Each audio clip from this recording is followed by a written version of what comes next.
तो स्टार्ट करते हैं हम, है ना। आगे बढ़ते हैं। अब आईआर हम कर रहे थे, और आईआर के अंदर जो हम देख रहे थे, अक्टूबर मंथ का आईआर था यहाँ पे।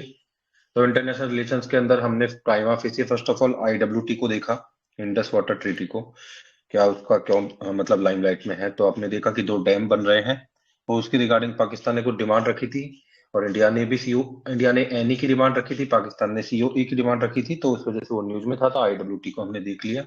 उसके बाद में हमने आगे जाते हुए इंडिया का जो south like north south Africa, पूरा अफ्रीका जो है, उसके साथ किस तरह से इंडिया के रिलेशंस हो सकते हैं, उसके बारे में हमने बात की। उसके बाद में फिर हमने बात की, जब इंडियन अफ्रीकन रिलेशनशिप्स को हमने देख लिया था, उसके बाद में नेक्स्ट हमारे पास जो टॉपिक था जिसके साथ हमने देखा था, डील किया था, वो था आपका इंडियन अफ्रीकन डील के बाद में, हाँ, यूएन पीस कीपिंग जो फोर्सेज हैं उनके बारे में हमने बात कर ली थी। तो उसका क्या स्कोप है यूएन पीस कीपिंग का, वो सब कुछ हमने देख लिया था।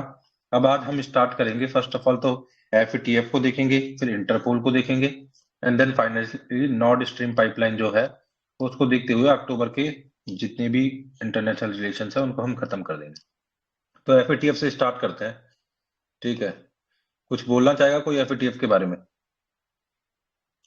तो ठीक है, मैं स्टार्ट करता हूँ। फाइनेंशियल एक्शन टास्क जो फोर्स है, अभी क्यों ये न्यूज में बना हुआ है, क्योंकि रिमूव कर दिया है पाकिस्तान को ग्रे लिस्ट से। तो पाकिस्तान को ग्रे लिस्ट में डाला गया था, उसके बाद अभी ग्रे लिस्ट से बाहर निकाल दिया गया है।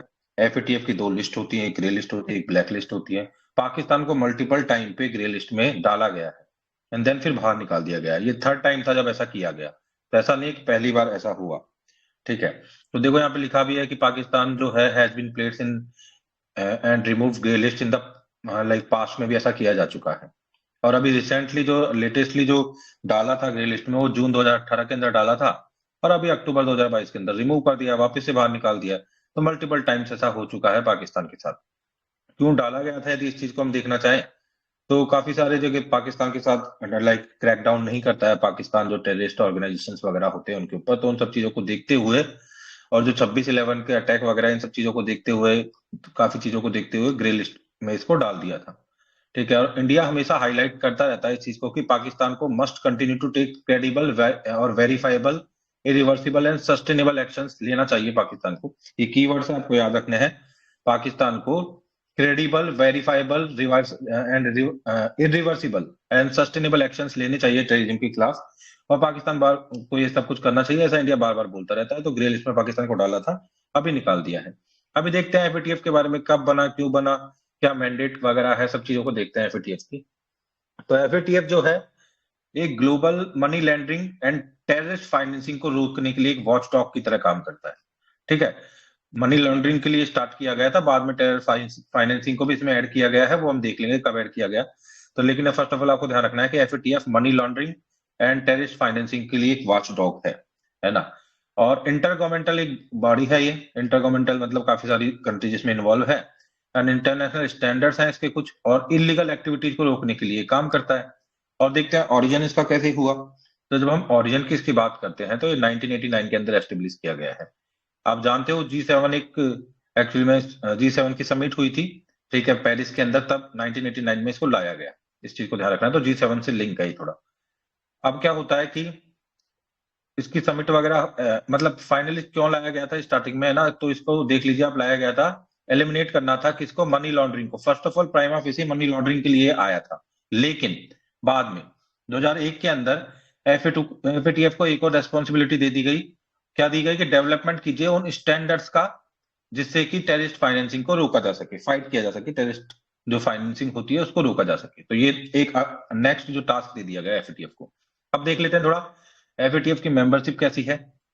तो एफएटीएफ जो है करंटली 37 कंट्रीज है। एफएटीएफ जो टीएफ है उसके जुडिक्शन के अंदर आती हैं, और दो रीजनल ऑर्गेनाइजेशन है, एक है जीसीसी और दूसरा है यूरोपियन कमीशन।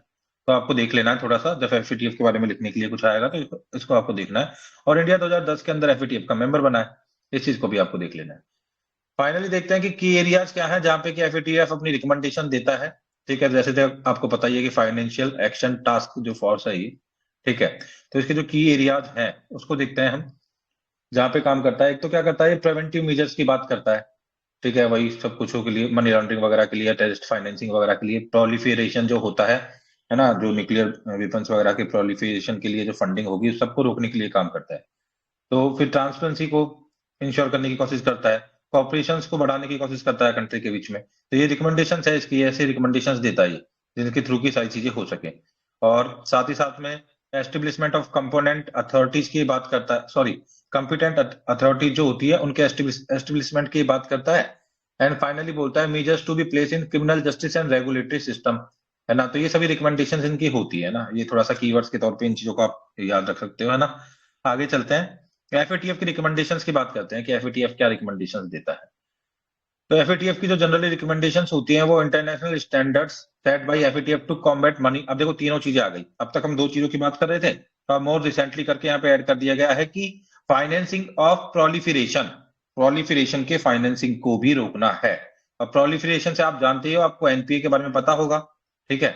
नॉन प्रोलिफरेशन जो ट्रीटी है, एनपीटी, सॉरी एनपीए नहीं एनपीटी, तो उसके बारे में आपको पता होगा। तो प्रोलिफरेशन मतलब न्यूक्लियर वेपन्स वगैरह, केमिकल बायोलॉजिकल वेपन्स वगैरह, सबके प्रोलिफरेशन को भी रोकना है। तो ये मोस्ट रिसेंटली इसको काम दिया गया है, ये इसके ऊपर ये रिकमेंडेशन देता है, काम नहीं भी दिया गया है तो इसके ऊपर इसकी रिकमेंडेशन होती है।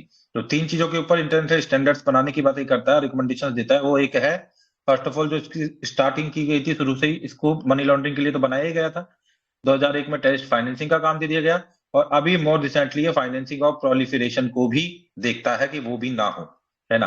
तो पीएफ से क्या मतलब है, मतलब कि ये देखो, पीएफ शॉर्ट फॉर्म है फाइनेंसिंग ऑफ प्रोलिफरेशन की। तो पीएफ का मतलब है is the transfer and export of nuclear, chemical और बायोलॉजिकल वेपन्स, ठीक है। और their means of delivery and related materials वगैरह, इन सब चीजों की यहाँ पे, इन सब चीजों को रोकने की भी बात करता है। इसके अलावा अब तक इसने 40 रिकमेंडेशंस दी हैं, किसके लिए, मनी लॉन्ड्रिंग से लड़ने के लिए। और 9 स्पेशल रिकमेंडेशंस है इनकी टेररिस्ट फाइनेंसिंग को रोकने के लिए, ठीक है। इस चीज को ध्यान रखना आपको, टेररिस्ट फाइनेंसिंग को रोकने के लिए 9 स्पेशल रिकमेंडेशंस है। तो काफी सारी रिकमेंडेशंस ये देता रहता है। और बताया गया है कि 2005 में जो यूनाइटेड नेशन सिक्योरिटी काउंसिल है, यूएनएससी, काफी इंपॉर्टेंट है। कल भी हमने देखा था, जो पीस कीपिंग फोर्सेज को कहाँ डिप्लॉय करना है, कहाँ नहीं डिप्लॉय करना है, उसके रिगार्डिंग क्या डिसीजन लेना है, वो यूएनएससी का उसमें काफी बड़ा रोल रहता है, ये हमने कल भी देखा था। तो यहाँ पे 2005 के अंदर यूएनएससी ने क्या बोला है, अर्ज किया है सभी अपने ऑल मेंबर स्टेट्स को टू इम्प्लीमेंट द कॉम्प्रिहेंसिव। मैंने बताया हालांकि एफएटीएफ के अंदर 37 कंट्रीज ही है जो उससे जुड़ी हुई है, डायरेक्टली 2 ग्रुप जुड़े हुए हैं, बट यूएनएससी ने 2005 में बोला है अपनी सभी मेंबर स्टेट्स को, एक तरह से अर्ज किया है उनसे कि थोड़ा कॉम्प्रिहेंसिव इंटरनेशनल स्टैंडर्ड्स जो है एफएटीएफ की जो रिकमेंडेशन है उनके बिहाफ पे क्रिएट किए जाए, उस तरीके की चीजों को, इंस्टीट्यूट को बनाया जाए और उस तरीके का एटमोस्फेयर क्रिएट किया जाए जैसा कि एफएटीएफ रिकमेंड कर रहा है, काइंड ऑफ, ठीक है। तो ये बोला है अपने स्टेट्स को, मेंबर स्टेट्स को, यूनाइटेड नेशन सिक्योरिटी काउंसिल ने। तो ध्यान रखना, एफएटीएफ की रिकमेंडेशन हम पढ़ रहे हैं और एफएटीएफ के बारे में हम जान रहे हैं, तो इसमें ये सब चीजें आ रही हैं, different different kind of. FATF की जैसी ही काफी सारी रीजनल बॉडीज भी हैं। एफएटीएफ तो अपने आप में एक तरह से हमने ग्लोबल बॉडी के तौर पे इसको देख लिया, काफी सारी रीजनल बॉडीज है जो एफएटीएफ जो काम कर रहा है वही काम वो करती है, काइंड ऑफ। तो ऐसी काफी सारी 8 रीजनल बॉडीज के बारे में बताया गया है, लाइक सिमिलरली एफएटीएफ, लाइक इसमें एक तो है Asia Pacific group on money laundering, APG बोलते हैं इसको, Asia Pacific group on money laundering है। एक यूरेशियन ग्रुप है ईएजी, एक Caribbean financial action task force CFATF है। तो इस तरीके के बहुत सारे रीजनल ग्रुप्स भी हैं जो भी एफएटीएफ जैसा ही काम करते हैं। अब थोड़ा देखेंगे हम कि ग्रे लिस्ट, और मैंने बता दिया था आपको कि एफएटीएफ की 2 लिस्ट होती है, एक ग्रे लिस्ट होती है, एक ब्लैक लिस्ट होती है। ग्रे लिस्ट से पाकिस्तान को भी निकाल दिया गया है, पाकिस्तान का ये 3rd टाइम था जब ग्रे लिस्ट में वो गया एंड वापस बाहर आ गए। तो देखेंगे कि ग्रे लिस्ट और ब्लैक लिस्ट में क्या डिफरेंस है, और आगे जाके ये भी देखेंगे कि एफएटीएफ के साथ प्रॉब्लम क्या है। उससे पहले हम देख लेते हैं किस तरह से मॉनिटरिंग करता है एफएटीएफ। तो बता दिया 2 लिस्ट है, 2 लिस्टों के बिहाफ पे करता है, ठीक है। उसके अलावा क्या करता है, इसमें जो इसकी स्ट्रेटजी होती है उसमें 2 pronged स्ट्रेटजी को अपनाता है ये क्या है पूरा। पहला तो फर्स्ट ऑफ ऑल तो क्या करता है, वो 2 चीजों की बात करता है यहाँ पे एफएटीएफ, जब पूरी निगरानी रखता है तो क्या करता है, मॉनिटरी का जो कंप्लायंस है उसके लिए 2 चीजों को देखता है वो। एक होता है, मेंबर जो कंट्री है वो कंप्लीट एनुअल सेल्फ असेसमेंट करेंगी, ठीक है। तो पहली बात तो है सेल्फ असेसमेंट एनुअल, मतलब कंपनी, सॉरी, कंट्री खुद ही करेगी इस चीज को, है ना। तो ये एक तो ये खुद हो गया वाला। सेकंड है, जो ध्यान रखना, on site mutual evaluation reports examinations on individual jurisdictions assessing the effectiveness of their national policies. तो आपको ना इतना टेक्निकली जाना नहीं है, ये कीवर्ड्स है और इस तरह से तो लिखते रहते हैं, आपको जब इस चीज पे फोकस करना है कि एक तो क्या होगा कि सेल्फ असेसमेंट की बात कर रखी है एफएटीएफ ने, ठीक है। और दूसरा, एफएटीएफ रेगुलरली कंडक्ट करता है, क्या करता है, on site mutual evolution report examinations, ठीक है। तो ये म्यूचुअल एवोल्यूशन वगैरह करवाता होगा कंट्रियों में आपस में काइंड ऑफ। तो इस तरीके की दूसरी चीज को ये एफएटीएफ कंडक्ट करता है। तो दो चीज है जिसके थ्रू वो मैंडेट एक तरह से मॉनिटरिंग की कंप्लायंस को बनाए रखने की कोशिश करता है। ये ज्यादा चीजें इंपॉर्टेंट हमारे लिए नहीं है। हमारे लिए जो इंपॉर्टेंट चीज है वो है ये दो लिस्ट है, एक तो ग्रे लिस्ट और एक ब्लैक लिस्ट। नाम से पता चल रहा है ग्रे मतलब थोड़ी हल्की लिस्ट है, ब्लैक लिस्ट मतलब कुछ ज्यादा ही प्रॉब्लम क्रिएट हो जाएगी तब ब्लैक लिस्ट आएगी। तो पाकिस्तान ग्रे लिस्ट में गया है 3 बार। तो देखो ग्रे लिस्ट जो होती है इसका मतलब क्या होता है कि जुडिक्शंस अंडर इंक्रीज मॉनिटरिंग। जब किसी कंट्री को ग्रे लिस्ट में डाल दिया जाएगा मतलब उसके जुडिक्शंस को उसमें मॉनिटरिंग उसकी बढ़ा दी जाएगी, उस कंट्री की थोड़ा उसके ऊपर फोकस किया जाएगा, है ना। और ब्लैक लिस्ट का मतलब है हाई रिस्क, इसमें थोड़ा ज्यादा सीवियर हो गया और कॉल फॉर एक्शन भी हो सकता है इसके अंदर। एक्शन स्ट्रिक्ट एक्शन कंट्री के खिलाफ लिए जा सकते हैं। अब कंट्री आती क्यों है इन लिस्ट के अंदर, यदि हम देखें तो countries come under the list. कौन सी कंट्री आएंगी, तो जिनके अंदर डिफिशियंसीज होंगी, जिस कंट्री के अंदर कैसी डिफिशियंसीज होगी, उनका जो रिजीम होगा ना वो काउंटर नहीं कर पा रहा होगा एमएलटीएफपीएफ को। एमएलटीएफपीएफ क्या है मैंने बता दिया आपका, money laundering, terrorist financing and एक हमने बता ही दिया था फाइनेंसिंग ऑफ प्रोलिफरेशन। तो ये जो चीजें हैं इनको हैंडल नहीं कर पा रहा होगा जिस कंट्री का रिजीम, वहां पे उस कंट्री को ग्रे लिस्ट में डाल दिया जाएगा। और इसमें एक वर्ड आपको ऐड कर लेना है, जब सिग्निफिकेंट डिफिशियंसीज क्रिएट हो जाएंगी, यहाँ पे तो डिफिशियंसी क्रिएट हो रही है, यहाँ पे सिग्निफिकेंट डिफिशियंसीज क्रिएट हो जाएंगी तो वहां पे ब्लैक लिस्ट में डाल दिया जाएगा। अब क्या होता है, किसी को इस लिस्ट में डालने का इम्प्लीकेशन क्या होता है, what are the implications of being in the list. तो फर्स्ट ऑफ ऑल क्या होगा, जब किसी को ग्रे लिस्ट में डाला जाएगा तो कंट्री को फिर क्या करना पड़ेगा, जिस कंट्री को ग्रे लिस्ट में डाल दिया है फॉर्मली कमिट करना पड़ेगा to develop action plan to address strategic deficiency in their regimes. तो फर्स्ट ऑफ ऑल तो फॉर्मली उनको कमिट करना पड़ेगा कि हमारी एक्शन एजेंडा है, हमारे एक्शन प्लान है, इनको हम फॉलो करेंगे और इस तरह से जो डिफिशियंसीज हमारी जीन के अंदर आ रही है उसको हम सॉल्व करेंगे। And then comply with certain conditions laid down by FATF. बाद में एफएटीएफ जो कंडीशंस रखेगा उसको भी उनको अवॉइड बाई करना पड़ेगा उससे भी, अदरवाइज इनको ब्लैक लिस्ट किया जा सकता है। ठीक है, ब्लैक लिस्ट से बचने के लिए। और जब ब्लैक लिस्ट ही कर दिया जाएगा तो क्या होगा, countries have to apply enhance due diligence and in most serious cases countries का are called upon to apply countermeasures. मतलब कुल मिला के सीवियर सिचुएशन है ब्लैक लिस्ट के अंदर, होता कुछ इतना बड़ा कुछ नहीं है, लेकिन थोड़ा और ज्यादा सीरियस मेजर्स वगैरह लिए जाएंगे और थोड़ा डिलीजेंट रहना पड़ेगा कंट्री को और काउंटर मेजर्स को बिल्कुल लेना ही होगा काइंड ऑफ। अभी हम देखेंगे कि एफएटीएफ में लैक्यूना भी बहुत सारे हैं, काफी लैक्यूना है, तो उसको हम देखेंगे। तो इस तरह से ब्लैक एंड ग्रे लिस्ट होती है, इस चीज को ध्यान रखना। तो यहाँ पे बाद में बताया गया है थोड़ा सा कि ये ज्यादा इंपॉर्टेंट नहीं है, आगे चलते हैं। शॉर्ट कमिंग्स को देख लेते हैं एफएटीएफ के अंदर क्या आ रही है। पहली बात तो वीकनेस इन लिस्टिंग रिजीम्स। तो इसमें एक वीकनेस है जब लिस्टिंग की जाती है रिजीम्स की। तो क्या बताया गया, तो यहाँ पे severity of consequences is concern black list is a quantum jump over the grey list, है ना। तो ब्लैक लिस्ट जो है क्वांटम जंप है over the grey list. The structural weakness in FATF is reflected in somewhat simplistic जो categorisation हो रहा है, ठीक है, जुडिक्शन का ग्रे एंड ब्लैक लिस्ट के अंदर, इसमें स्ट्रक्चरल वीकनेस है। ठीक है, यहाँ पे स्ट्रक्चरल वीकनेस नजर आती है क्योंकि दो ही लिस्टें इन्होंने बना रखी है और कोई बहुत ज्यादा कैटेगराइजेशन वगैरह के अंदर बहुत ट्रांसपेरेंसी वगैरह भी नहीं है। तो ये बता रहा है यहाँ पे ये स्ट्रेट जैकेट जो है पूरा केवल दो लिस्टों के अंदर कन्वर्ट करना may not permit A flexible and gradual response. तो ये बोल रहे हैं कि इसमें फ्लेक्सिबल और ग्रेजुअल रेस्पॉन्स होना चाहिए, वो नहीं है यहाँ पे। कि मतलब यदि ग्रे के बाद ब्लैक में जाना है तो उसके लिए ग्रेजुअल रेस्पॉन्स होना चाहिए, कुछ टाइम देना चाहिए काइंड ऑफ। लेकिन कुल मिला के यहाँ पे ये बताने की कोशिश की जा रही है कि ये दो ही लिस्टें हैं और बहुत ज्यादा इन लिस्टों के अंदर फ्लेक्सिबिलिटी एंड काइंड ऑफ चीजें नहीं है। अगेन काफी कॉम्प्लेक्स है, उन्होंने लिखा हुआ है, इतनी नेटिविटी में हमें जाने की जरूरत नहीं है, बस एक सेंस हमें पता होना चाहिए। तो हम इसमें केवल एक सिंगल लाइन यूटिलाइज कर सकते हैं कि ज्यादा यहाँ पे फ्लेक्सिबिलिटी नहीं है जब आप लिस्ट से स्विच हो रहे हो तब। ठीक है, अब देखते हैं लैक ऑफ इफेक्टिवनेस। तो इफेक्टिवनेस एफएटीएफ की काफी कम है, तो यहाँ पे बताया गया है कि FATF relied upon the assurance without actually considering the actual performance. बस क्या करना है कंट्री को, यही तो बोलना है फॉर्मली कि भाई हमारी ये कमिटमेंट है, इनको हम फॉलो करेंगे, ये एक्शन प्लान हम लेंगे और इन एक्शंस को हम कंप्लीट करेंगे। अब वो एक्शन ग्राउंड लेवल पे वो कंप्लीट कर रहे हैं नहीं कर रहे हैं उसका इतना कोई एक्चुअल असेसमेंट तो है नहीं। तो यहाँ पे जब इफेक्टिवनेस की बात आती है तो इतना इफेक्टिव नहीं हो पाता है। लाइक फॉर इंस्टेंस इन्होंने बताया कि 2015 के अंदर पाकिस्तान को ग्रे लिस्ट में डाल दिया गया था। ठीक है, और बाद में फिर पाकिस्तान ने क्या किए, सम लीगल मेजर्स को अडॉप्ट किया in form but saving it's strategic assets in content. लेकिन मतलब कुल मिला के बात यही है कि वो बता तो देते हैं, मेजर्स भी ले लेते हैं, लेकिन एक्चुअली में उसी इंटेंट को वो रखते हैं और एक्चुअल मेजर्स का असेसमेंट कोई हो नहीं पाता है कि क्या उनका फाइनल आउटकम रहा, है ना। और कुल मिला के ग्रे लिस्ट से बाहर निकाल दिया जाता है। तो इफेक्टिवनेस नहीं है, हम ऐसा बोल सकते हैं एफएटीएफ के अंदर। ठीक है, और काफी बार इसको एक पावर पॉलिटिक्स का इंस्ट्रूमेंट के तौर पे भी देखा जाता है।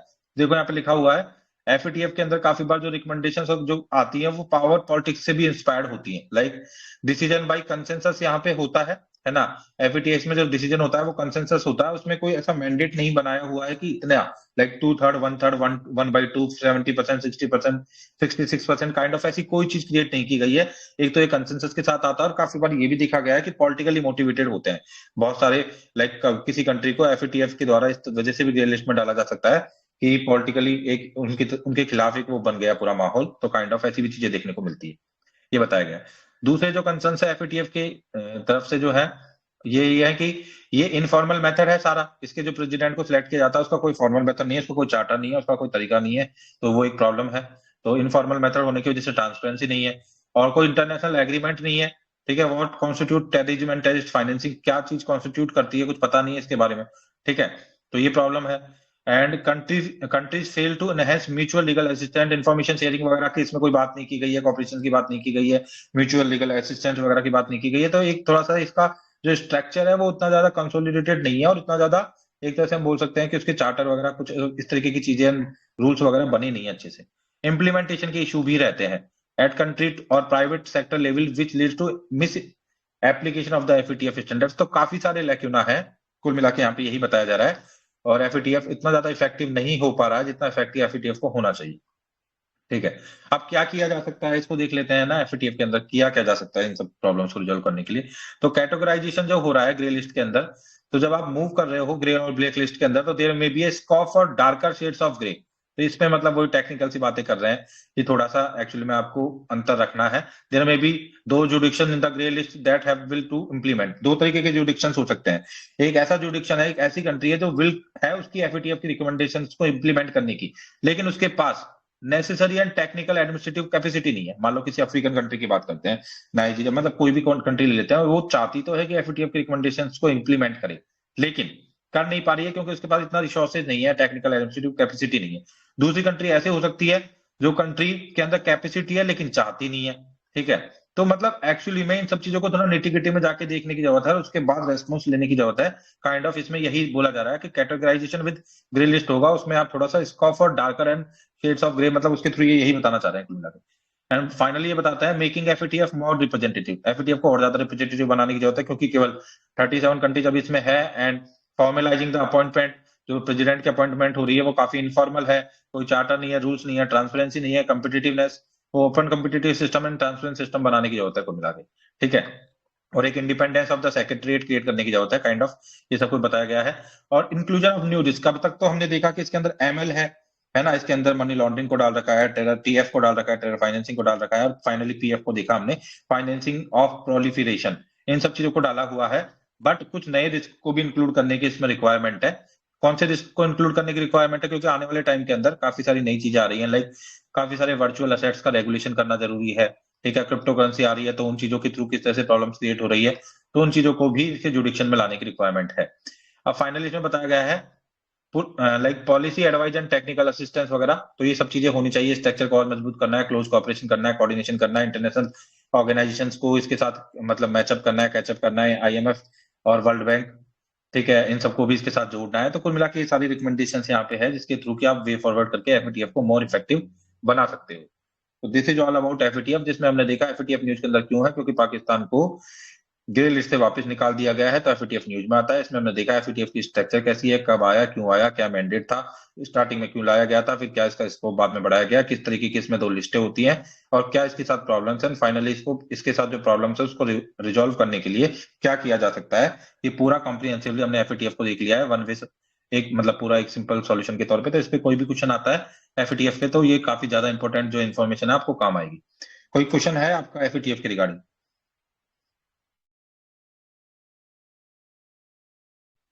एफएटीएफ की रिगार्डिंग यदि कोई क्वेश्चन है तो आप पूछ सकते हो, अदरवाइज फिर हम इंटरपोल पे चलेंगे। ठीक है, तो इंटरपोल पे मूव करते हैं हम। इंटरपोल काफी इंपॉर्टेंट रहता है, काफी बार आप लोग सुनते रहते हो। आज इसको देख लेते हैं कि इंटरपोल है क्या एक साथ पूरा अच्छे से।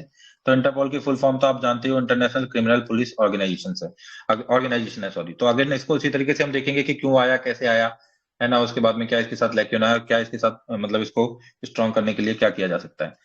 तो फर्स्ट ऑफ ऑल क्यों न्यूज के अंदर है ये देख लेते हैं।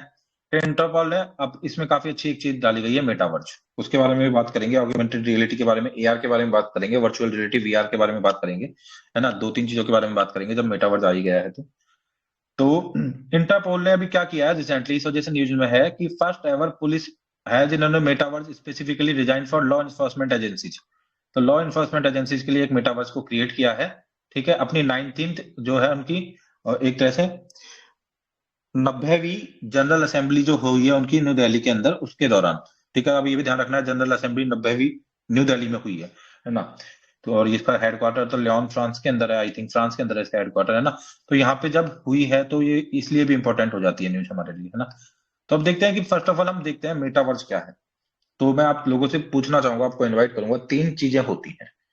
एक होता है, आंसर देने के लिए मैं इनवाइट करूंगा, तीन चीजें हैं। एक है वर्चुअल रियलिटी, एक है ऑगमेंटेड रियलिटी, एंड फाइनली एक है मेटावर्स। कोई डिफाइन करना चाहेगा तीनों में से किसी को भी, या तीनों को, या दो को? Virtual reality, augmented reality and metaverse.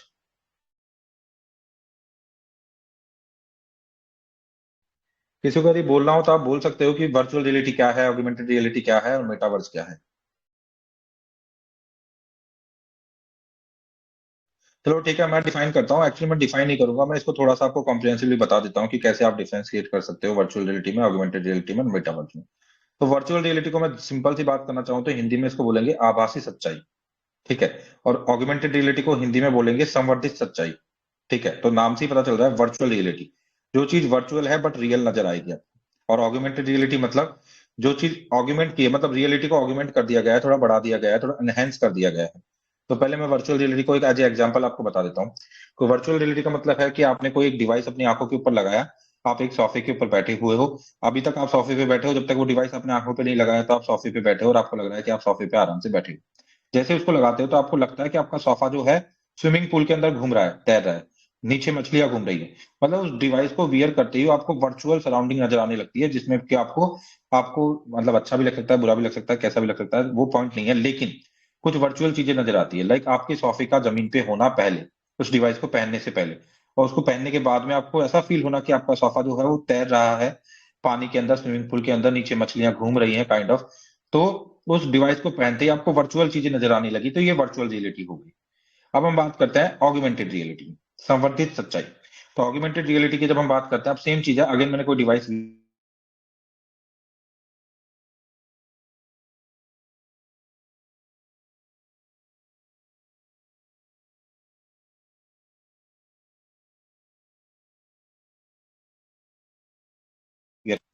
हाँ मेरी आवाज आ रही है सर।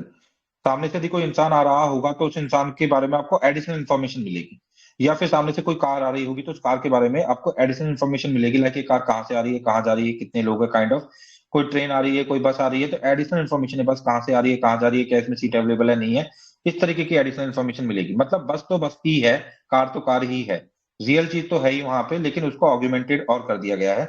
मतलब उसके सॉरी, हाँ उसके अंदर उसकी जो इन्फॉर्मेशन है उसको बढ़ा दिया गया है। तो ये ऑगमेंटेड रियलिटी होती है। तो मुझे समझ मतलब मुझे लगता है अब आपको समझ आ गया होगा कि virtual reality and augmented reality में डिफरेंस क्या है।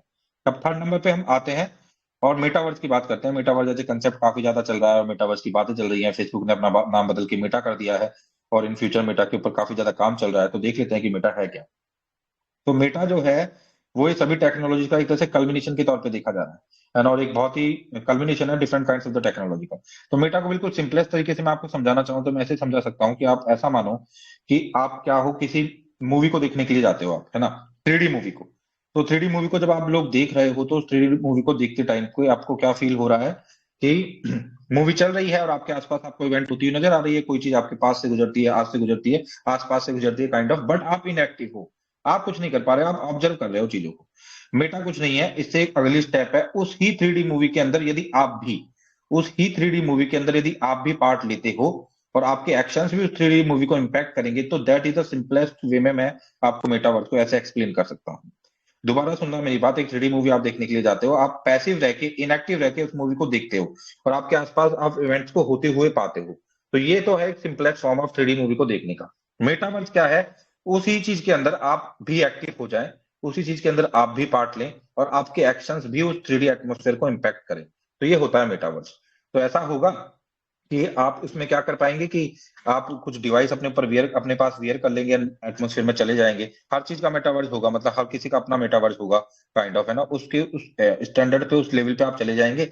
वहां जाके आप लोगों के साथ घूम सकते हैं, मूवियाँ देख सकते हैं, लोगों को सेंसर्स भी आपकी बॉडी पे लगेंगे तो आप लोगों को टच कर सकते हैं, मीटिंग्स कर सकते हैं, काफी सारी चीजें कर सकते हैं, है ना। तो ये मेटावर्स का एक सिंपलेक्स फॉर्म है जो मैंने आपको बता दिया है, हालांकि काफी कॉम्प्लेक्स है और भी इसमें चीजें हैं, लेकिन अभी इतने अभी के लिए काफी, ताकि अब आप इस न्यूज को समझ पाओगे।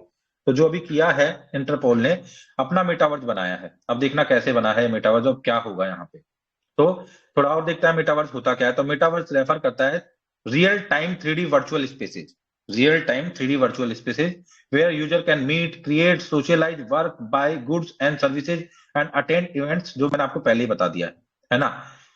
Who are not in the same physical space, लेकिन ऐसा कर सकते हैं वर्चुअल स्पेस के अंदर लोग, जिसके बारे में मैंने आपको पहले भी बता दिया। इंटरपोल ने क्या किया है, इंटरपोल ने अभी रिसेंटली अलाउ किया है जो उसके रजिस्टर्ड यूजर्स हैं, वर्चुअल टूर ये लोग कर सकते हैं जनरल सेक्रेटरीट का हेडक्वार्टर इन फ्रांस लियोन। तो फ्रांस के अंदर, लियोन के अंदर जो उनका हेडक्वार्टर है उसका वर्चुअल टूर किया जा सकता है, जो लोग रजिस्टर्ड हैं उसके साथ में, उनके द्वारा। अब कैसे होगा मैंने बताया वैसे ही होगा ना, इन्होंने अपना मेटावर्स बना दिया।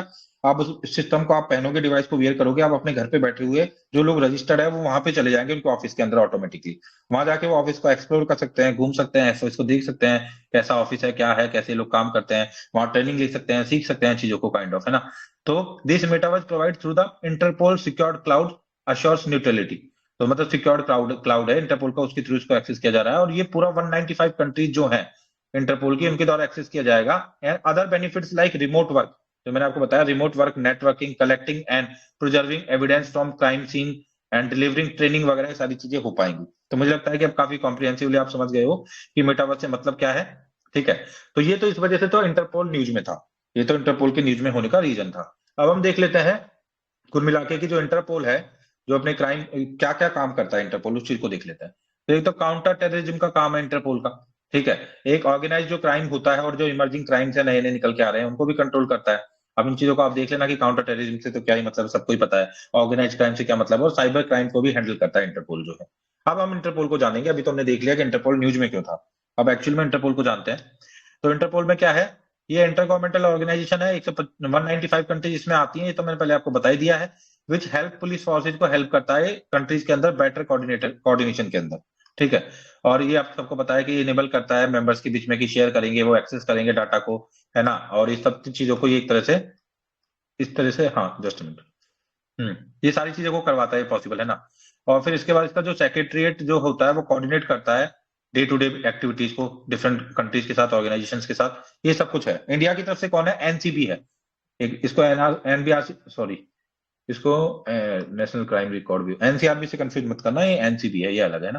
तो नेशनल सेंट्रल जो ब्यूरो है एनसीबी इन इंडिया, ये जो है न्यू दिल्ली के अंदर है, ये एक तरह से हमारे यहाँ पे इंटरपोल को, इंटरपोल के लिए एक तरह से रेस्पॉन्सिबल है, इंटरपोल के साथ ये कम्युनिकेशन करेगा।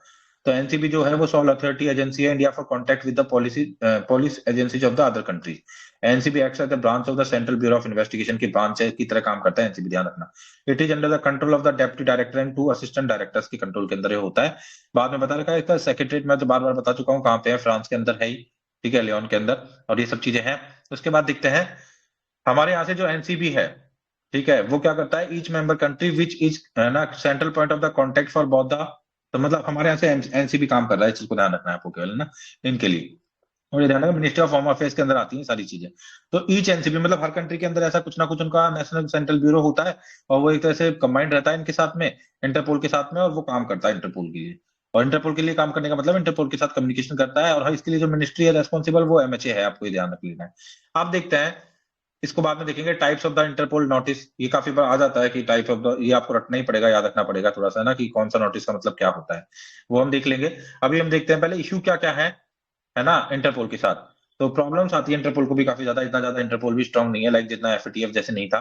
तो इसमें एक एक्स्ट्राडिक्शन होता है, एक्स्ट्राडिशन होता है, एक्स्ट्राडिशन क्या होता है, प्रत्यर्पण बोलते हैं इसको शायद हिंदी में, या फिर जो भी बोलते हैं, मतलब किसी इंसान को कहीं से वापस लेना, कोई मतलब क्राइम करके आपके यहाँ से चला गया था, उसका एक्स्ट्राडिक्शन आप कैसे करवाओगे, एक्स्ट्राडिशन कैसे करवाओगे, काइंड ऑफ। तो यहाँ पे देखा गया है कि इंटरपोल इसमें बहुत ज्यादा पावर नहीं रखता है, कोई इन्फ्लुएंस नहीं है इंटरपोल का यहाँ पे, क्योंकि सभी कंट्रीज की अपनी बायलैटरल इसमें वो होती है, ट्रीटीज वगैरह होती है, उन्हीं के बिहाफ पे होता है। ठीक है, तो इसमें इंटरपोल ज्यादा वाइटल रोल प्ले नहीं कर पाता है। In addition Ideological issues like the political asylum and the hospitality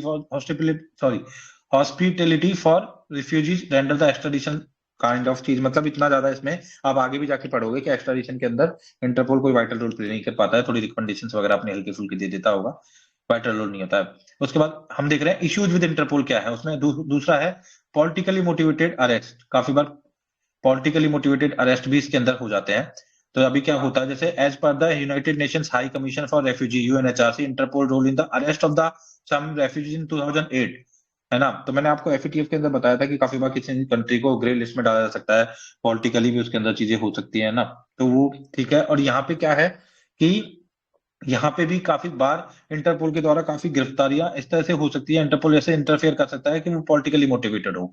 like बताया गया कि जो बेलारूस में हुआ था, बेलारूसियन पॉलिटिशियंस को और यूक्रेनियन पॉलिटिशियंस को अरेस्ट किया गया और वो पॉलिटिकली मोटिवेटेड था, तो ऐसे इल्जाम भी इसके ऊपर लगते रहते हैं। फिर इंटरपोल का कॉन्स्टिट्यूशन हम देखते हैं, तो under article 2 of Interpol member states are not in any way, आना तो कोई ऑब्लिगेशन है, जो जनरल सेक्रेटरीट है इंटरपोल का उसके साथ वो कंप्लाई करे ही करे, तो ऐसा कोई मस्ट नहीं है, बस ये म्यूचुअल है और एक कंसेंट के साथ ये होता है। फिर नेशनल सोवेरेनिटी की जब बात आती है, member states are completely free to pursue their individual interest while adhering to their laws, है ना। तो इस वजह से इंटरपोल का कोई ऐसा नहीं है कि उससे उसकी बेसिक लॉज के ऊपर कोई अंतर आ रहा है इससे, है ना, कंट्री के सोवेरेनिटी कंट्री की मेंटेन है उससे, है ना। फिर करप्शन की बात की जाए तो 2015 में बताते हैं इंटरपोल वाज क्रिटिसाइज्ड फॉर इस multi million dollar corruption deals वगैरह इसमें रही हैं, तो ये भी दिक्कत रही है, तो सब इश्यूज थे इंटरपोल के साथ में। अब हम देखते हैं, वैसे देख लेते हैं कि इंटरपोल के प्रिंसिपल्स क्या है। ये जो नोटिस है ना, ये नोटिस को आप देख लेना आप लोग, रेड नोटिस, ब्लू नोटिस और ग्रीन नोटिस वगैरह, इनका मतलब क्या है, ठीक है। अब इंटरपोल के जो प्रिंसिपल्स है उनकी जब हम बात कर रहे हैं, तो इसमें एक तो है रेस्पेक्ट फॉर नेशनल सॉवरेनिटी को अपहोल्ड करता है एक तरह से इंटरपोल, न्यूट्रलिटी को रखता है Interpol, constant and active cooperation के अंदर इंटरपोल बिलीव रखता है, रेस्पेक्ट फॉर ह्यूमन राइट्स, इन सब चीजों को इंटरपोल जो है इसके प्रिंसिपल्स है इंटरपोल के, इनको फॉलो करता है। अचीवमेंट्स ऑफ द इंटरपोल भी यहाँ पे बताई गई है, ठीक है, हालांकि इतने हमारे लिए काम की नहीं है, ऐसा कभी क्वेश्चन ज्यादा आएगा नहीं, तो इसके ऊपर हमको ज्यादा जाना नहीं है। तो आईडीएआरटी करके एक है, ठीक है, तो मतलब वही है कि स्मगलिंग एंड मनी लॉन्ड्रिंग वगैरह एंड स्टोलन कल्चर प्रॉपर्टी वगैरह, इन सब चीजों को काफी हद तक इसने रोका है। फॉर इंस्टेंस रोमानिया के अंदर क्या हुआ है, रिकवर किया गया 13th सेंचुरी जो आपकी गोथिक क्रॉस, मतलब कुल मिला के स्टोलन कुछ स्कल्पचर जो थी ओल्ड, उनको रिकवर करने में इसने हेल्प की है। बॉर्डर को सिक्योर करने में भी काफी बार हेल्प करता है, ट्रेनिंग भी करवाता है, ह्यूमन ट्रैफिकिंग को भी रोकता है और सिक्योरिटी ऑफ साइबर स्पेस वगैरह भी ये करता है। अब इसके साथ वे फॉरवर्ड में क्या किया जा सकता है, तो इसमें वे फॉरवर्ड में ये लिखा हुआ है कि थोड़ा ग्लोबल ऑर्गेनाइजेशंस को पावर को रखना चाहिए और इसके साथ ऑबे करना चाहिए इसके डिसीजंस के साथ, और एग्जीक्यूशन वगैरह वो सभी चीजें सेम जैसे एफएटीएफ में आई थी। इसकी कॉन्स्टिट्यूशन को अमेंड किया जा सकता है, थोड़ा उसको थोड़ा सा असर्टिव बनाया जा सकता है, काइंड ऑफ पुलिस रिफॉर्म्स किए जा सकते हैं, इंटरपोल इसको मतलब सेंसिटाइज करना है एक तरह से मेंबर स्टेट्स के अंदर जो व्हाइट कॉलर क्राइम होते हैं उसके लिए, और थोड़ा स्टैंडर्डाइज इन्वेस्टिगेशन प्रोसीजर सबकी बात है। एक रेड नोटिस के बारे में कुछ बताया हुआ है यहाँ पे कि इंटरपोल को जो रेड नोटिस डिलीट कर देने चाहिए रेफ्यूजीज के, एज पर 1951 रेफ्यूजी कन्वेंशन के थ्रू, जो है ना, जिनको दिया गया है रेफ्यूजी स्टेटस काइंड ऑफ, उनके रेड नोटिस को हटा देना चाहिए kind of, and refugee rights को भी अपहोल्ड करना चाहिए काइंड ऑफ, इस तरीके, और एनजीओ और यूएन के साथ मिलकर काम करना चाहिए, कुछ ऐसी चीजें। अब लास्ट न्यूज है उसको देख लेते हैं और फिर इसके बाद हमारे आईआर के करंट अफेयर्स खत्म हो जाएंगे, तो केवल नॉर्थ स्ट्रीम के बारे में देखेंगे। न्यूज इन शॉर्ट्स के अंदर केवल नॉर्थ स्ट्रीम के बारे में बताया गया है, तो देख लेते हैं नॉर्थ स्ट्रीम है क्या। वैसे आप सभी को पता है कि नॉर्थ स्ट्रीम है क्या, तो नॉर्थ स्ट्रीम 1, नॉर्थ स्ट्रीम 2, ये दो पाइपलाइंस है जो कि रशिया से चलती हैं, जर्मनी में आती हैं, यूरोपियन एनर्जी की जो डिमांड है उसको काफी हद तक फुलफिल ये करती हैं, तो यूरोपियन एनर्जी की डिमांड को रशिया से ये पाइपलाइंस फुलफिल करती हैं काफी हद तक। तो ये काफी न्यूज में थी क्योंकि अभी यूक्रेन रशिया का वॉर चल रहा था, तो उसमें थोड़ा नॉर्थ 1 जो आपका पाइपलाइन है 1 नंबर में, उसमें कुछ लीकेज वगैरह की बातें बताई गई थी एंड देन सब कुछ इशू हुआ था, तो इस वजह से ये थोड़ा सा इंपॉर्टेंट हो जाता है। जस्ट मिनट, तो देखते हैं इसको। तो यहाँ पे बता रखा है कि अभी रिसेंटली जो यूएनईपी है, उन्होंने जो लीकेज हुआ है मैथेन के अंदर, जो रप्चर हो गई थी नॉर्थ स्ट्रीम पर, लाइन 1 हुई थी आई थिंक, तो उसकी वजह से उनको बोला है कि काफी बड़ा एक तरह से ये लीकेज है, तो काफी प्रॉब्लमेटिक लीकेज रहा है। अब ध्यान रखना नॉर्थ स्ट्रीम 1 और नॉर्थ स्ट्रीम 2 दो पाइपलाइन है, एक 1224 की, एक 1200 किलोमीटर की है। एरिया देख लो आप, रशिया को लुब्मिन इन जर्मनी से कनेक्ट करती है, और एक ये रशिया की व्याबॉर्ग करके कोई जगह है इसको, और एक है उस्तलुगा करके रशिया की जगह, इसको क्रिप्स वॉल्ट के साथ जर्मनी के ये कनेक्ट कर रही है एक तरह से ना। तो दोनों चीजों को ज्यादा ऐसे इंपॉर्टेंट नहीं है, लेकिन कभी लोकेशन वाइज आ सकता है क्योंकि इंपॉर्टेंट है इन दिनों के अंदर। तो ये देखो, ये रहा, ये दोनों जगह रशिया के अंदर आप देख सकते हो, है ना, और ये दोनों जगह जर्मनी के अंदर पास पास में ही आ रही हैं, पैरेलल ही चल रही हैं लगभग लगभग थोड़ा। तो इनको देख लेना आप। अभी क्या है सिग्निफिकेंस, क्या है नॉर्ड स्ट्रीम पाइपलाइन का, तो हम बता देते हैं कि इकोनॉमिक और एनवायरमेंट फ्रेंडली है ये लाइन, और काफी इन्वेस्टमेंट इसके अंदर हो रखा है, और काफी सारा इसकी वजह से एनर्जी सप्लाई होती है ना, फिर एनर्जी सिक्योरिटी यूरोप की काफी हद तक इससे इंश्योर हो पाती है, और स्टेबिलिटी रहती है इसकी वजह से रीजन के अंदर। क्यों? क्योंकि आपको पता है यदि डिफरेंट कंट्रीज इकोनॉमिकली टाइज उनकी हो जाएगी बहुत ज्यादा मजबूत, तो फिर वो एक दूसरे पे इतना हमला नहीं करेगी। जब इकोनॉमिक टाइज मजबूत हो जाती है, इकोनॉमिक इंटरेस्ट एक कंट्री के दूसरी कंट्री के साथ जुड़ जाते हैं, तो ऐसी कंडीशन में पीस क्रिएट होने की पॉसिबिलिटी बढ़ जाती है। इसी वजह से बोला जाता है कि जितना ज्यादा इकोनॉमिक अलाइनमेंट किया जा सके उतना ही अच्छा रहेगा पीस को बनाए रखने के लिए। तो अब यहाँ पे काफी ज्यादा इकोनॉमिकली अलाइंड हो चुके हैं, तो ये एक तरह से पीस को भी क्रिएट करती है ये चीज। ठीक है। और बाद में मैथेन के बारे में बता रखा है कि ये 18 टाइम्स 80 गुना ज्यादा हार्मफुल है कार्बन डाइऑक्साइड की तुलना में। ठीक है। और 20 साल बाद ये थोड़ा सा क्या होने लगती है, एटमोसफेयर में रिलीज होने लगती है, और तब तक ये काफी ज्यादा green house gas impact create करती है।